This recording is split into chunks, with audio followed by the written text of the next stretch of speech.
សូមស្វាគមន៍ចំពោះកម្មការមេរៀនបន្តទៀតសម្រាប់មេរៀននេះគឺយើងរៀនតកតងជាមួយនឹងការប្រើប្រាស់ទៅលើ Lasso Tool នៅក្នុងកម្មវិធី SketchUp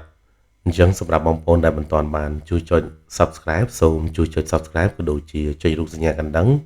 ដើម្បីទទួលបានវីដេអូថ្មីៗពីការចែករំលែកការប្រើប្រាស់កម្មវិធី SketchUp អញ្ចឹងសម្រាប់Lasso Tool វាគឺជាឧបករណ៍មួយប្រើដើម្បីធ្វើការ select ទៅលើ object នៅក្នុងកម្មវិធី SketchUp ដែរអញ្ចឹងគឺវា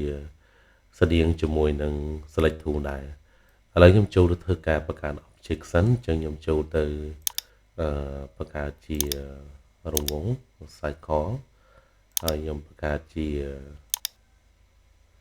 carré ចឹងខ្ញុំគាត់ click វាមកឲ្យអូសវារបៀបនេះខ្ញុំបង្កើតជាត្រីកោណដោយប្រើប្រាស់ទៅលើpen tool អូខេអញ្ចឹងឧទាហរណ៍ខ្ញុំមាន object 3អញ្ចឹងខ្ញុំចង់ធ្វើការ select ដោយការប្រើប្រាស់ទៅលើ lasso tool អញ្ចឹងយើង click select ទៅលើវាមក click លើវាមកហើយយើងចាប់ដើមយកវាមកគូសព័ទ្ធទៅលើ object ណាដែលយើងចង់ធ្វើការ select អញ្ចឹងឧទាហរណ៍ខ្ញុំចង់ធ្វើការ select ទៅលើ rectangle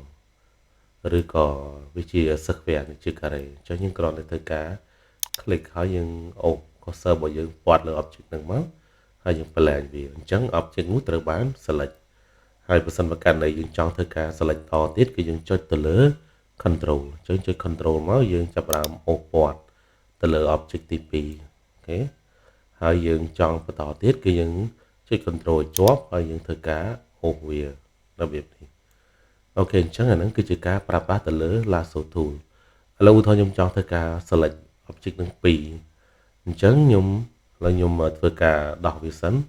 ខ្ញុំចុចទៅលើ shift key ហើយខ្ញុំចាប់ផ្ដើមធ្វើការព័ទ្ធទៅលើ object ដែលខ្ញុំចង់ធ្វើការដោះ select ហ្នឹងហើយ blend វាសូមតម្រង់ទៀតអញ្ចឹងសម្រាប់ការប្រើប្រាស់ទៅលើ control ហើយនឹង shift key ហ្នឹងគឺវា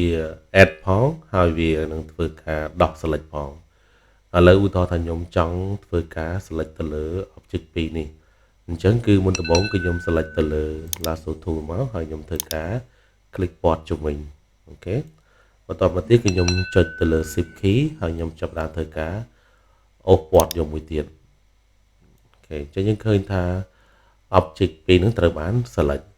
ហើយបើសិនបើខ្ញុំចង់ធ្វើការដោះវាវិញខ្ញុំដោះមួយចេញគឺខ្ញុំចុចទៅលើ shift key ដដែលហើយខ្ញុំអូសព័ទ្ធទៅលើ object ដែលខ្ញុំធ្វើការដោះសម្រាប់ control គឺប្រើដើម្បីធ្វើការ add object នឹងបញ្ចូលឥឡូវឧទាហរណ៍ខ្ញុំចង់ធ្វើការ add cycle នេះចូលអញ្ចឹងខ្ញុំគ្រាន់តែធ្វើការ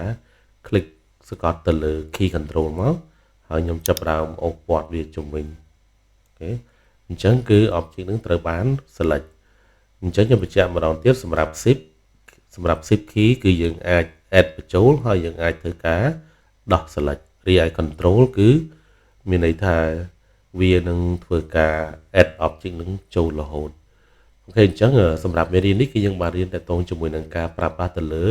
lasso tool អញ្ចឹង lasso tool ប្រើដើម្បីធ្វើការ click ទាញអូសព័ទ្ធទៅលើ object ដែលយើងចង់ធ្វើការ select អញ្ចឹងសូមអរគុណសូមជម្រាបលា